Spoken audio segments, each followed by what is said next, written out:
கௌதம் சைடில் இப்போ ஒரு அதிரடியான எபிசோட் வந்திருக்கு. ஸ்கிப் பண்ணாமல் ஃபுல்லோடையும் கேளுங்க. அதுக்கு முன்னாடி இந்த வீடியோ பிடிச்சிருந்துச்சுன்னா லைக் பண்ண பாருங்க. ரொம்ப பிடிச்சிருந்துச்சுன்னா நம்ம சேனலுக்கு வந்து சப்ஸ்கிரைப் பண்ணி கண்டினியூஸாக ஆதரவு வந்துட்டாங்க.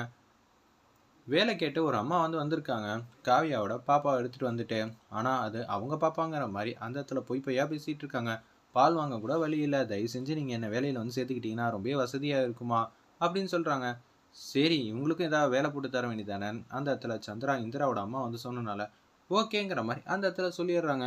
ஏமா கிச்சனுக்கு வந்து கூட்டிகிட்டு போ, என்னென்ன வேலை இருக்குன்னு பாரு, 2 நாள் வேலை பாருங்க, அதுக்கப்புறமேட்டு நான் சொல்கிறேன் அப்படின்னு சொல்லிடுறாங்க. அந்த இடத்துல நம்ம ஜெயாமா, சரிங்க, 2 நாளில் உங்கள் மனசை வந்து மாற்றுறேன், நிரந்தரமா நான் இங்கேயே தங்குற அளவுக்கு நான் உங்களுக்கு விசுவாசியாக நடந்துப்பேன் அப்படின்னு சொல்லிட்டு இருக்காங்க. எதுவாக இருந்தாலும் இந்த பாப்பாக்காக தாங்க, தயவு செஞ்சுங்க அப்படின்னு சொல்கிறாங்க. அந்த இடத்துல வேலை கேட்டு வந்தால் அம்மா கிச்சனுக்கு போயிட்டு குழந்தையெல்லாம் வச்சுக்க முடியாது, நான் இங்கேயே சோபாவில் வந்து வச்சுட்டு போகிறேன்னு சொல்லி அந்த இடத்துல வைக்கலான்னு வரப்ப காவியா குழந்தைய வாங்கிடுறாங்க.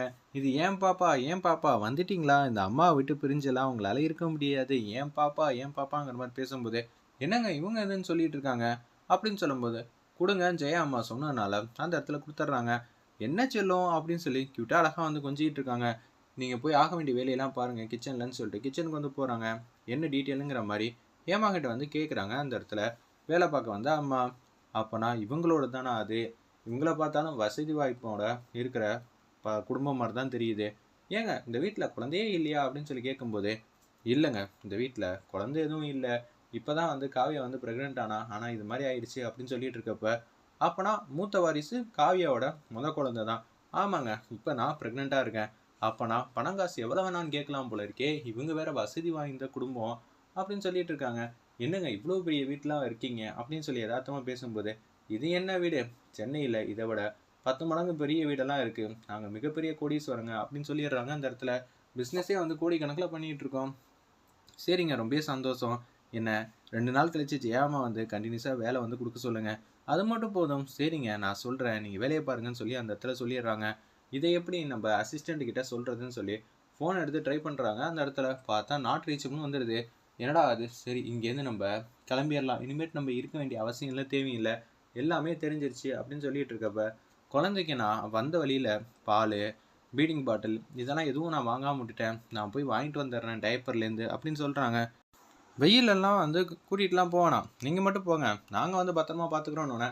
சரி ரீசார்ஜ் பண்ணி சொல்லிவிடுவோம், சாயங்காலம் வரைக்கும் இந்த வீட்டில் இருப்போம், கூட்டிகிட்டு போகும்போது எதுவாக இருந்தாலும் பார்த்துக்கலாம் அப்படின்னு சொல்லிட்டு அப்படியே என்ன இன்றைக்கி ஒரு நாள் வேலை பார்க்குற மாதிரி சுச்சுவேஷன் இருக்குது, பரவாயில்ல அப்படின்னு சொல்லிட்டு குழந்தைக்கு தேவையான சமாச்சாரம் வாங்குறேன்னு சொல்லிட்டு வெளியில் போயிட்டு ஃபோனுக்கு ரீசார்ஜ் பண்ணிட்டு அவங்க அசிஸ்டண்ட்டுக்கு ஃபோன் பண்ணலாம் தான் இவங்க போகிறாங்க. ஒரு பக்கம் காவியாவுக்கு இந்த குழந்தை வந்ததுலேருந்து பாசிட்டிவான மனநலமை வரத்துக்கு அதிகபட்ச வாய்ப்பு இருக்குன்னு ஜெயா பேசுகிறாங்க. இந்த வீட்டில் நான் இருக்க சொன்னதுக்கான முழு காரணம் இந்த பாப்பா தான். இந்த பாப்பா இருக்கிறப்ப காவியா ஆதங்கத்தை இந்த பாப்பா மூலியமாவது போக்கிக்கிட்டோங்கிற மாதிரி ஜெயா சொல்லிக்கிட்டு இருக்காங்க.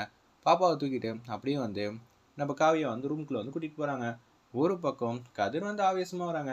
அம்மா இன்னைக்கு என்ன நடந்துச்சுன்னு தெரியுமா அப்படின்னு சொல்லி அதிர்ச்சியாகி கண்ணா அம்னான்னு சத்தம் போட்டுகிட்டே வராங்க. என்னடா கதிர், நாமினேஷன் பண்ணிட்டு நிம்மதியாக கேஷுவலாக நீ தான் வெற்றியை வாய்ப்பை ருசிக்க போகிறேன்னு எங்களுக்கு தெரியும், அப்படி இருக்கும்போது ஏன்டா இவ்வளோ டென்ஷனாக வந்துகிட்டு இருக்க அப்படின்னு சொல்லி கேட்குறாங்க. நம்ம ராங்கினி அப்போன்னு பார்த்து, ஏம்மா நான் என்ன தெரியுமா கடுப்பில் வந்துட்டு இருக்கேன், கௌதம் நிற்க மாட்டேன்னு சொன்னான், ஆனால் கௌதம் எனக்கு எதிராக நிற்கிறாமா, அவனை கொம்பு சீ விட்டது நம்ம இந்திரா தான். ஏய் இந்திரா இது மாதிரி செய்யக்கூடிய பொண்ணு தான், நான் இல்லைன்னு சொல்லவே இல்லை, ஆனால் கண்டிப்பாக கௌதம் இந்த அம்மா பேச்சை மீறியெல்லாம் நடந்துக்கிட்டதே இல்லை, அதானே பார்த்தேன், உங்கள் செல்ல பையனை சொன்னாதான் உங்களுக்கு கோவம் வந்துருமே, கௌதம்லாம் சத்தியமாக இந்த அம்மாவுக்கு மீறி எதுவுமே பண்ண மாட்டான்னு எனக்கு நல்லாவே தெரியும்டா அப்படின்னு சொல்கிறாங்க நம்ம ஜெயா. இதை கேட்டோன்னா கடுப்பாக வராங்க. இப்படியே தலைமையில தூக்கிட்டுருங்க, இந்திராவோட மாதம் வந்தான், எதுக்கோ வரான்னு பார்த்தா கடைசியில் பேப்பர்லாம் கொடுத்து அவனும் எனக்கு எதிராக நிற்கிறானா, எனக்கு ஒன்றுமே புரியல. டேய் இதெல்லாம் உண்மையா இல்லை வெளியால் எதுவும் சொன்னாங்களா, ஏன் கண்ணு முன்னாடி தான் இதெல்லாம் நடந்துச்சு, இது எல்லாம் முழுக்க முழுக்க காரணம் நம்ம இந்திரா தான் அப்படின்னு சொல்லும்போது கௌதம் வந்துட்டாங்க. அந்த இடத்துல உன்னை நின்னியாடா அப்படின்னு சொல்லி கேட்குறாங்க. ஆமாம்மா நான் நின்னேன். எப்பட்றா, ஏன்டா நின்ன, இந்த அம்மாவுக்கு பேச்சை மீறியே நீ நிற்கிறியா, அதான் மாப்பிள்ளை கதிரை மட்டும்தானே நிற்க சொன்னாங்க, போய் வாபஸ் வாங்கிட்டு வா அப்படின்னு சொல்கிறாங்க. அந்த இடத்துல ஜெயா, ஆமாம் என்னம்மா நினச்சிக்கிட்டு இருக்கீங்க, எப்போ பார்த்தாலும் கதிருங்கிறீங்க, அவன் இப்போல்லாம் சரியில்லைம்மா அப்படின்னு சொல்லி நம்ம கௌதம் பேசுனாங்க. கௌதம் நில்லு கௌதம், எதுவாக இருந்தாலும் நான் பேசிக்கிறேன், வாபஸ்லாம் வாங்க முடியாதத்த, என்ன நினச்சிக்கிட்டு இருக்கீங்க, என் புருஷன் எதுக்கும் எதிராக காயினை ஊற்றுற ஆளெல்லாம் கிடையாது, இந்த குடும்பத்தோட கௌரவத்தை காப்பாற்றணும் தான், கதிரால் கண்டிப்பாக ஜெயிக்க முடியாது, அதனால தான் நாங்கள் நிற்கிறோம், முதல்ல கௌதம், எதனால நீ நிற்கிற? பதவி ஆசையினால நிற்கிறியான்னு சில பேர்லாம் கேள்வி கேட்குறாங்க. அப்படியெல்லாம் இல்லைன்னு சொல்லு.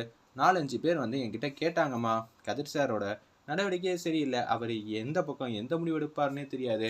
இந்த போட்டியில் நீங்கள் ஜெயிச்சு வந்தாதான் நமக்கெல்லாம் நல்லது நடக்கும் சார் அப்படின்னு சொன்னாங்க. அதுக்காக தான் நின்னேன். இது மாதிரி வெளியில் வந்து கொம்பு செய்ய விட குடும்பத்தை பிரிக்கிறதுக்குன்னே ஏகப்பட்ட பேர்லாம் இருப்பாங்கப்பா. அப்படி இருக்கும்போது அவங்க பேச்செல்லாம் கேட்டுட்டு இருந்தான்னு வச்சுக்கேன், எதுவுமே சரி வராது. நீ என்ன செய்யறனா, போய் அந்த பேப்பர் வந்து வேணான்னு சொல்லிட்டு வந்துரு அப்படிங்கிறாங்க.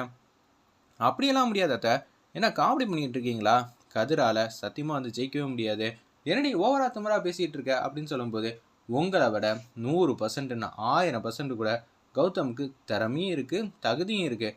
அது மட்டும் இல்லாமல் நீங்கள் தோற்று போயிடுவீங்க. கதிர் வந்து தோற்று போகிறதுனால அன்னலட்சுமி குடும்பத்தையே வந்து அவமானப்படுத்தலான்னு வெளியில் வந்து திட்டமே போட்டுட்டு இருக்காங்க. ஆனால் கௌதம் நின்னாருன்னு வச்சுக்கேன், ஈஸியாக வந்து ஜெயிச்சிருவாங்க.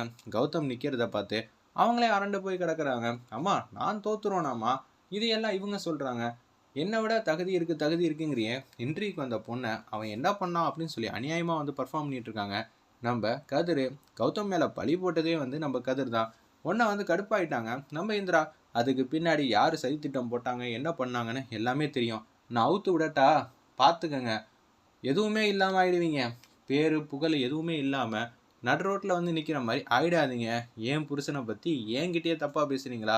அவ்வளோதாங்கிற மாதிரி இந்திரா வந்து கை தூக்கி மாஸ் பண்ணுறாங்க. என்னடி அநியாயம் பண்ணிகிட்டு இருக்க? கௌதம், பண்ணுவியா பண்ண மாட்டியா இந்த அம்மாக்காக? என்னம்மா நான் சொல்கிறத காது கொடுத்த கூட கேட்க மாட்டிங்களா? இந்திரா தான் அவ்வளோ சொல்லிகிட்டு இருக்காளேம்மா அப்படின்னு சொல்லி நம்ம கௌதம் வந்து கேட்குறாங்க. அப்போனா நீ பொண்டாட்டி தாசனா ஆயிட்டேன். அம்மா தேவலாம் வார்த்தை வந்து விடாதீங்க. நான் வந்து இந்திரா பேச்சை கேட்குறது ஒன்றும் தப்பு இல்லைம்மா. இந்திரா நல்லது தான் இந்த குடும்பத்துக்கு வந்து பண்ணுவா.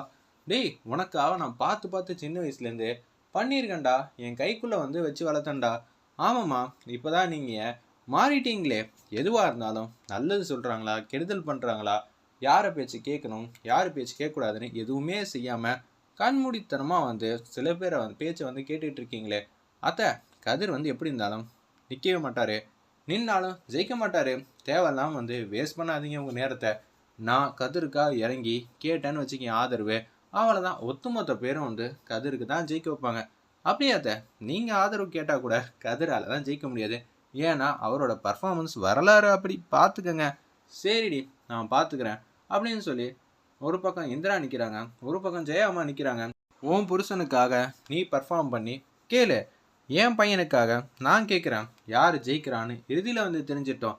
நீங்களே வந்து வீதி வீதியாக தெரு தெருவாக வந்து ஆதரவு கேட்டால் கூட இங்கே கதிரெலாம் ஜெயிக்கலாம் வாய்ப்பே இல்லை. கௌதம் தான் ஜெயிப்பாங்க. எனக்கும் அப்படி தான் தெரியுதுன்னு ராமச்சந்திரன் வந்து பேசுகிறாங்க. கதிரை வந்து வாபஸ் வாங்கிடலாம், எதுக்கு குடும்பத்திலே 2 பேர் நிற்கணும்னு பேசுகிறாங்க. அந்த இடத்துல நம்ம ராமச்சந்திரன் அதெல்லாம் ஒன்றும் வேணாம், போட்டின்னு வந்துட்டா மோதி பார்த்துடலாம் ஜெயா பேச